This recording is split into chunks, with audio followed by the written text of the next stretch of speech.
Brick Minner here back with you this morning. What we got for our video today is a late 1950s Galion 104H motor grader. We bought this one from Nathan Mixon, and it was under a shed, but the briars had kind of taken over the shed and the grader. It's been several years since it's been run, but we have high hopes of getting it going. Daniel Perkins, Sam Chasen, Daryl Coleman and I are going to figure on working on this thing later today. And also this week, our Inman Antique Expo 4th annual show is coming up. If you happen to be in this area, we'll be here March 7th, 8th, and 9th. And running or not or whatever, we'll have this grader here for you to check out along with lots of other things. So check our website out, Facebook page, Inman Farm Heritage Days. Learn all about it. Hope to see lots of you out here this weekend. Straighten it up. All right, what are you doing up there? We're going to take the hood off this. What is this again? Galion. A Galion Motor Grader, and see if we can get this thing to spin over and possibly crank by the end of the evening.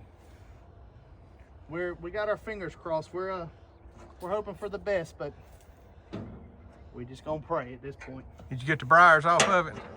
Yeah, I pulled a bunch of briars off of it. They've been sitting in the briars for a little while now.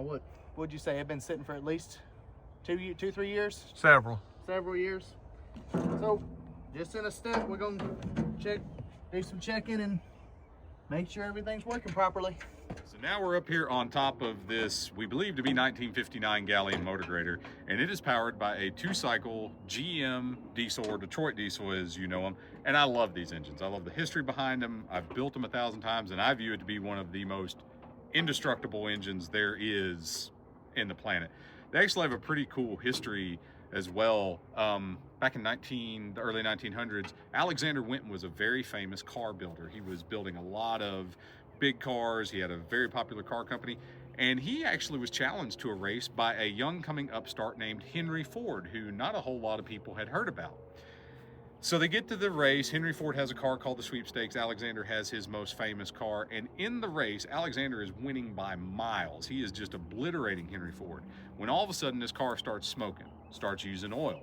And he's actually able to stay ahead, but by the second or third lap of the race, they're pouring oil into the engine to try to keep it lubricated and try to keep it going, while Henry Ford is starting to catch up. And finally, there was so much oil being burned by the engine, it fouled the spark plugs out, and Alexander Winton famously lost the race. After the race, all the people that were there all came up, you know, Mr. Ford, all these big businessmen, anything you want to try, Mr. Ford, we're willing to invest. And Ford was off to the races.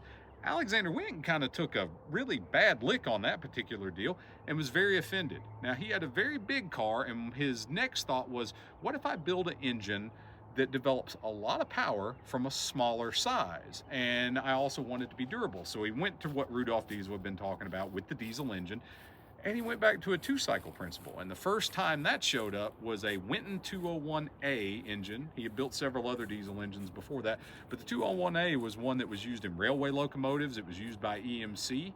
It was actually a very popular engine and developed into the 567 cubic inch per cylinder, 645, and ultimately 710 diesel engines that Electromotive Division used, and there's a billion of them out there still running today.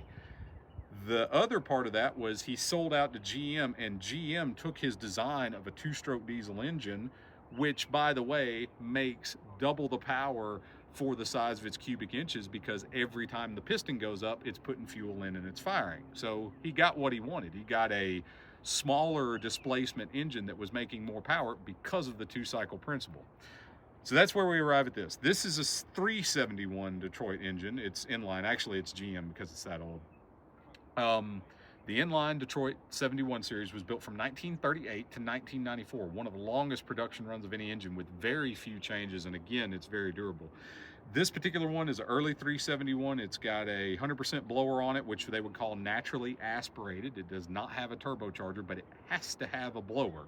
It has to have a blower because there's ports in the side of the liner, and in the side of the liner, the blower forces the air in, pushes the exhaust out, and then the piston actually travels up past the ports, squeezes the air, fuel gets squirted in, boom, goes back down, the blower forces the exhaust out, and that's the 2-cycle principle of these. And we call them 2-cycle, not 2-stroke like your weed eater engine. The reason everybody loves these engines is the way they sound. They have a sound like no other diesel engine on the planet because they sound like they're running twice the speed of any other engine, because when they're running 900 RPM, they sound like they're going 1800 because they're hitting every single time. This we think is a 1959 Galion Motor Grader. I know this engine is early because this engine actually has 2-valve head on it. So the early cylinder heads would have been a 2-valve head. These are not intake valves, obviously. These are exhaust valves. The intake is down in the sides of the cylinder behind the blower. When Sam's around here doing a tour on this side, you can actually see the airbox covers because the whole middle section of this block is nothing but a giant airbox, and air is forced into the cylinders, come up. So these two are the exhaust valves and the middle one is the injector. Now, if you've been on YouTube more than 10 minutes, you might have seen a video where one of these runs away. That's why I've got the valve cover off. This is the injector rack that we see here, and these are the injectors. It's in full fuel right now, which is how they crank. But after these things have been sitting a long time, like this one has, the injector racks within the injectors can get stuck. And if they get stuck, then you're stuck in full fuel and it will never idle down when it goes to crank. It'll crank in full fuel, take off, rev to the moon, and it's gone. This is even worse on this particular engine because it's got a 2-screw rack on it versus a 1-screw rack. A 1-screw rack would have a spring that would only let one injector at the time stick, whereas a 2-screw rack, all injectors stuck, they're all in full fuel. Now, a minute ago, what I did was I was over here and this rack would not move. You could move the throttle arm and you could just see the front part of this rack. But what I did was took a screwdriver down here next to the injector plunger where that rack hits in the injector and just gave it a little tweak. And number 1 was the one that was stuck and it popped free. And now, as you can see, when I put it to shut off, I can pull it out of fuel, which means the racks are now free and it's safe to try to crank the engine. This means it won't run away. This means it'll idle properly. And also with the valve cover off, that's one thing you always want to do when you go to crank an old 2-cycle Detroit. First is verify that the rack is free and that you will have control of the rack. And second, Sam and Rick have already been working down here on the blower. Being a 2-screw rack, this actually has a blower trip door. You can see the cable coming into it here. This is an air shut-off device. So if it's stuck in full fuel, the engine would rev up, but Sam could grab the throttle control, pull that blower door. The blower door would shut off the airflow, and the engine would actually stop, even if the rack was stuck in full fuel. But that's what we've done up to this point. So there's you a little bit of history and what we've done to verify that we should be safe to try this engine. So let's see what we can do next. Thing that will show you it's an early Detroit engine. This is actually labeled as a GM diesel engine. The block is, the blower is, and everything on it. That's pre-1964 because after 1964, GM and Ford had gotten together because people wanted this particular 2-stroke engine. Or I said 2-stroke, and I should say 2-cycle. I did my own rule wrong. But they wanted the 2-cycle engine in Ford trucks, so they branded it from GM diesel to Detroit diesel. The other thing is these are the airbox covers on this side. The blower's on the other side. This is the airbox cover, and if you actually take these off, we're not going to because we want to try to crank this. Looking in here, you'll be able to see in the cylinder and see through the portholes in the side of the liner and see the pistons going up and down. It's actually a pretty handy device because you can actually pull the airbox covers out and check the piston rings and see how wore out the engine is without even taking the engine apart. Okay. Ready? Go ahead. Sure.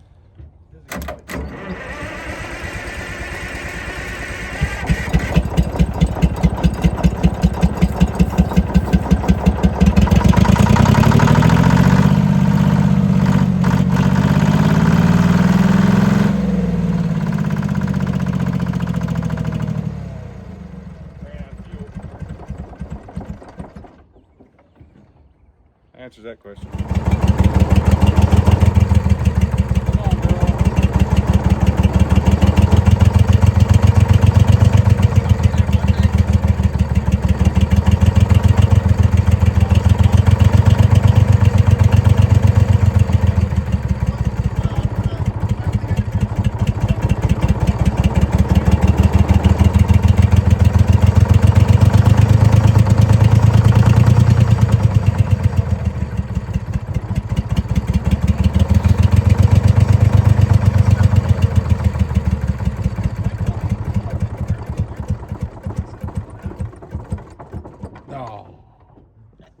What's it doing? It just ain't got enough fuel yet. That's all it is. It's in full fuel. It just ain't got enough fuel to it yet.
So that was quite something there. We, you know, that was quick, honestly, by all turnarounds and instances to get that up and going, to air up a tire and have a 371 come to life and work.